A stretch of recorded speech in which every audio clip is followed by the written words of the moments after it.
আমাদের ছোট্ট বাগানে তেজপাতা হয়েছে আর ওখান থেকে তেজপাতা নিয়ে এসেছি। এই তেজপাতা দিয়ে আজকে কাতলা মাছের ঝোল রান্না করব। যেহেতু বাবার সবচেয়ে ছোট মেয়ে বাড়িতে এসেছে, তার মা এসেছে, রান্নাটা তো ভালো হবে। বাবার সবচেয়ে ছোট আদরের মেয়ে বাড়িতে আসছে আর বাবা তাড়াতাড়ি চলে গিয়েছে বাজারে। বিরাট একটা মাছ নিয়ে আসছে, কাতলা মাছ। আর আমার কাতলা মাছ পছন্দ। গ্রামের বাড়িতে গেলে আমার গ্রাম্য যে মাছ তরকারি আছে সেগুলো খুবই পছন্দ। তো বাবা এই বড় মাছটা কিনে আনছে, বলছে আজকে আমার মায়ের হাতে রান্না খাবো। তো আমিও সেই জন্য বসে গিয়েছি মাছ কাটতে। আর এই কাতলা মাছটা প্রথমেই আমি কাটা ছিলে নিয়েছি। আর গ্রামের বাড়িতে যেহেতু ছাই পাওয়া যায়, মাছ করতে খুবই সুবিধা হয়। এখন আমি মাছের আঁশগুলো ফেলে নিব। আমি মাছ কাটছি আর বাবা আমার পাশে বসে আছে। সব সময় সে আমার পাশে বসে থাকে। আমি বাড়িতে আসলে সে আমাকে কখনোই চোখের আড়াল করে না। আর এখন আমি মাছ কাটবো, রান্না করব, সবই সে দেখবে আর খুবই ভালোবাসে। ছোটবেলা থেকে সে আমাকে মা বলে ডাকে আর তার মা ডাক শুনতে আমার খুবই ভালো লাগে। আমার মনে হয় যে সে আমার ছেলে আর আমি সেভাবেই তাকে আদর যত্ন করি।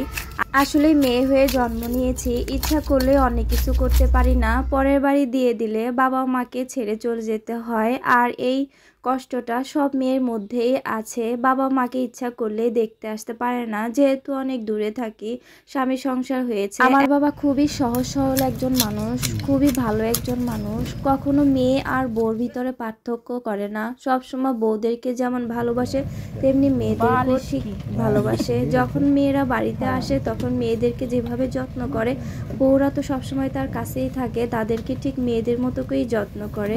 আমরা যদি কখনো বলি যে আমাদের থেকে তো বউদেরকে বেশি ভালোবাসেন, তো তখন বাবা একটা কথাই বলে, আমি যদি পরের মেয়েকে ভালোবাসি তাহলে দেখবে তোমরাও ভালোবাসা পাবে শ্বশুর বাড়িতে। আসলে এটা কি সত্য?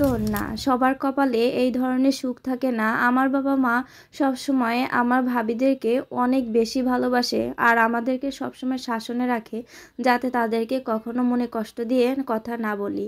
এখন আমার এখানে মাছ কাটা হয়ে গিয়েছে আর আপনারা তো মনে হয় শব্দ পেয়েছেন। আমার বাবা কিন্তু আমার সাথে অলরেডি কথা বলছে, তার মধ্যে আমি মাছ কাটছি। আর এই যে মাছ দেখুন, একদম সুন্দর করে কেটে নিয়েছি আর মাছ কাটা হয়ে গিয়েছে। এখন আমি তেজপাতা নিব। আমাদের পাশের এই যে বাগান দেখছেন, এই পাশটা আমাদের অনেক গাছ লাগিয়েছে আর এক সাইডে ঘর আর এক সাইডে একটা বাগান আছে।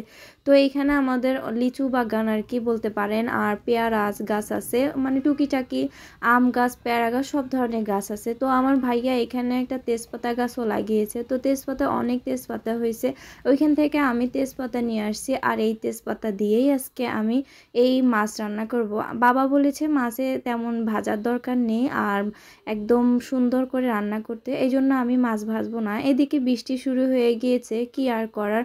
তো এই চুলায় আর রান্না করতে পারলাম না, একটু একটু পানি পড়েছে। মাছগুলো আমি সুন্দর করে সাইজ মতো কেটে নিয়েছি। আমরা যেহেতু অনেকে, এজন্য সেই কয়েক পিস মাছ নিয়ে নিলাম। আর এই মাছগুলো এখন ভালো করে হলুদ দিয়ে আর লবণ দিয়ে ম্যারিনেট করতে রেখে দিয়ে দিচ্ছি, কারণ মাছগুলো ম্যারিনেট করে রাখলে ভিতরে একটু লবণ ঢুকবে। এখন কড়াই বসিয়ে দিয়েছি, কড়াইতে আমি এখন তেল দিয়ে দিব। তেল দিয়ে তারপর আমি পেঁয়াজ, কাঁচামরিচ, অন্যান্য মশলা ভালোভাবে আমি কষিয়ে নিব। আমি এখানে তেজপাতাটা একদম আস্তই দিয়ে দিয়েছি, দেখতেই পাচ্ছেন, গাছের তেজপাতা, আমি আর কোনো ছিঁড়িনি। এখানে আদা, রসুন বাটা, জিরা বাটা আর আমি শুকনো মরিচ বেটে দিয়েছি। আর এগুলো ভালোভাবে কষিয়ে নিতে হবে। আর যত মশলা কষানো হবে রান্না কিন্তু ততই ভালো লাগবে। মশলা কষানো হয়ে গিয়েছে, এখন আমি মাছগুলো দিয়ে দিলাম। মাছগুলো দিয়ে আমি ভালো করে কষিয়ে নিব, যাতে মাছের ভিতরে লবণ ঢুকে আর মশলাও ঢুকে। বাবা যেহেতু বলছে অনেক মজা করে রান্না করতে, তাই মনোযোগ দিয়ে অনেক মজা করে রান্নাটা করতে হবে। সে তো আমার খাবার খেয়ে অনেক প্রশংসা করবে, সেটাও আমি জানি। তো এখানে আমি ভালো করে রান্না করছি, উপর থেকে কিছু আলু দিয়ে দিলাম। আর একটু আলু দিয়ে দিলে এই ঝোলটা খেতে অনেক মজা লাগে। আর এখানে আমি কাঁচা টমেটো দিয়ে দিয়েছি, যেহেতু বাসায় আমার পাকা টমেটো ছিল না। কাঁচা টমেটো অনেক মজা লাগবে, একটু টক টক লাগবে, ঝোলটা খেতে অনেক মজা লাগবে। এটা হচ্ছে আমার ইউটিউব ভিডিও। আপনারা সব আমার ভিডিওগুলো দেখে অবশ্যই একটা লাইক, কমেন্ট, শেয়ার আর অবশ্যই একটা সাবস্ক্রাইব করে দিবেন। প্লিজ আমার পাশে থাকবেন। থাকবেন। অনেক কষ্ট করে ভিডিও বানাই।